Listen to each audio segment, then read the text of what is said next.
La estructura de 2 pisos, que se cree fue construida antes de la Guerra Civil, es la casa más encantada quizá, en Hinsdale al oeste de Nueva York.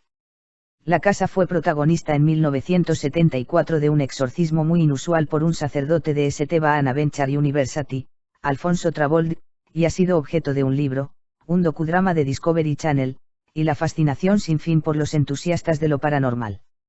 La casa se hizo famosa en la década de 1970, cuando Clara y Phil Dandy y sus 4 hijos se mudaron allí desde Buffalo, a lo que creían que era el hogar perfecto.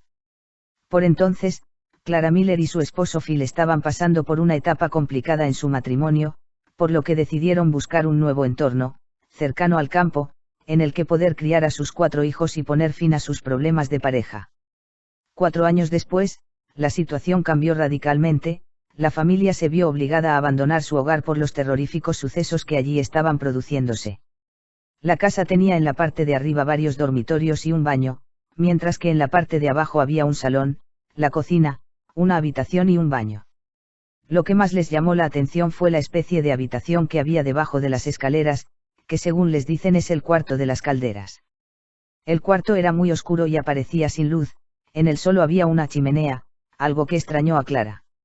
La casa incluía además 8 hectáreas de terreno forestal y un estanque lleno de gansos. El 18 de julio de 1970, la familia comienza el traslado desde Buffalo. Familiares y amigos ayudan en la mudanza y será Gordon, el hermano de Clara, el primero en sentir el misterio dentro de la casa. Un estruendoso ruido de abejas tumbando se oye por toda la casa. Al mirar hacia las ventanas ve cómo éstas están negras de los cientos de abejas que se apretaban unas contra otras. Ese día no pudieron entrar en la casa, hasta que un exterminador acabó con ellas.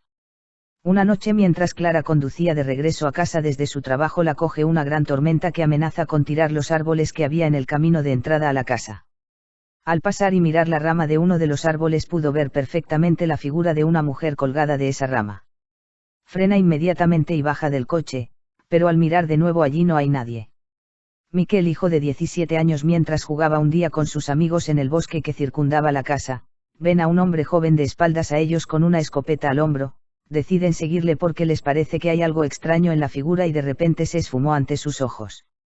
Los ruidos en la casa son continuos, ruidos de botas al subir y bajar las escaleras, el rasgar de periódicos y el sonido de cristales al romperse. Un día mientras Mike y sus 2 hermanas están viendo la televisión, ven a través del ventanal que hay detrás de esta a un chico de unos 16 años que parece perdido.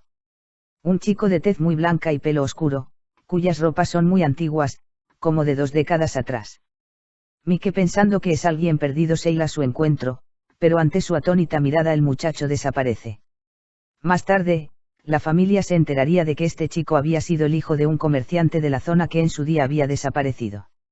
Después del incidente con el muchacho perdido, Mike escucha un gran estruendo mientras dormía.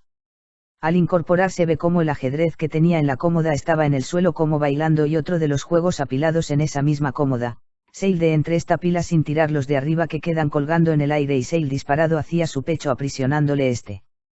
Mary, la hija pequeña de 11 años, mientras juega con una amiga en el porche de la casa, ven a una chica bailando con un vestido vaporoso.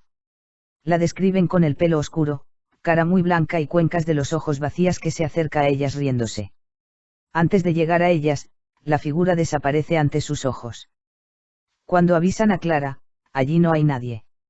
La otra hija también es testigo de cómo una mujer vestida de blanco con la cara muy pálida y pelo mojado, la miraba desde la ventana.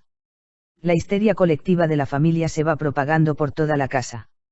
La casa está impregnada de malos olores, bajadas de temperatura, sobre todo en la habitación de la niña Mary, en la cual era imposible dormir porque estaba siempre varios grados bajo cero. La ropa de las mujeres de la casa, siempre aparecían tiradas por el suelo y los cajones vacíos abiertos. Todos los fenómenos parecen venir y concentrarse en la habitación de debajo de la escalera. Al abrir la puerta un día, al escuchar sonidos y ruidos provenientes de ella, se encontraron todos los ladrillos de la chimenea apilados en el suelo. En la fotografía que había de toda la familia colgada en la pared del salón, vieron cómo un abrecartas estaba suspendido sobre la imagen señalando a una de las hijas, que más tarde moriría alejada ya de la casa. Deciden llamar a un sacerdote, el padre Alfonso Travoldi, que investigaba casas encantadas. Travoldi intenta tranquilizar a la familia y bendice tanto la casa como a la familia. Pero no sirvió de nada porque los fenómenos se reanudaron con más violencia si cabe. El teléfono sonaba solo sin que hubiera nadie al otro lado de la línea, el dinero y objetos personales desaparecían, no cambiaban de lugar, las luces se encendían y apagaban solas, los fuegos de la cocina se encendían y apagaban solos, ventanas que se abrían solas y grifos que se abrían y cerraban solos. A los pocos días de la visita del padre, la policía llama a Clara para darle la noticia de que su hijo Mike ha tenido un accidente de coche y está grave en el hospital. Cuando le recoge la ambulancia y en estado semi-inconsciente, Mike logra decir a los sanitarios que alguien viajaba con él en el coche. De la noche a la mañana los niños más pequeños aparecen con quemaduras en la piel, eran como una especie de quemaduras químicas. Ante el peligro ya de estos ataques hacia los integrantes de la familia, el padre Travold les aconseja que salgan de allí inmediatamente o perecerán en la casa.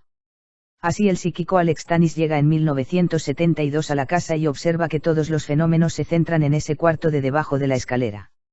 En ella Tanis situaba a unos 7 espíritus a los que intenta expulsar.